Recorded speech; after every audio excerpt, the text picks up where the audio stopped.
the state's namesake would likely not approve.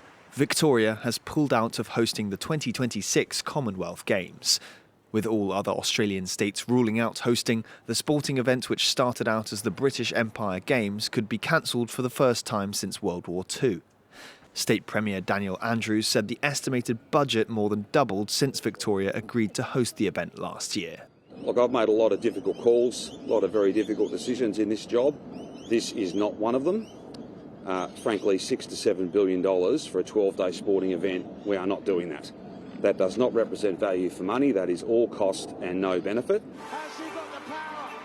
The Commonwealth Games Federation called the decision hugely disappointing. It said the cost escalation, equivalent to more than €2.5 billion, was due in part to the decision to hold the Games in locations around Victoria rather than in the state capital Melbourne, which hosted the event in 2006. But Commonwealth Games Australia called the state's depiction of a cost increase an exaggeration and said the decision to pull out was, quote, embarrassing.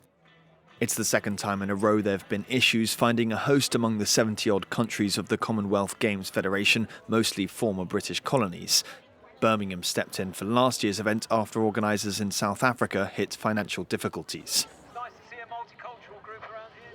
Since the inaugural Games in 1930, they've almost always been hosted by the UK, Australia, New Zealand and Canada, which is predicted to host the Centenary Games in 2030, if they survive that long.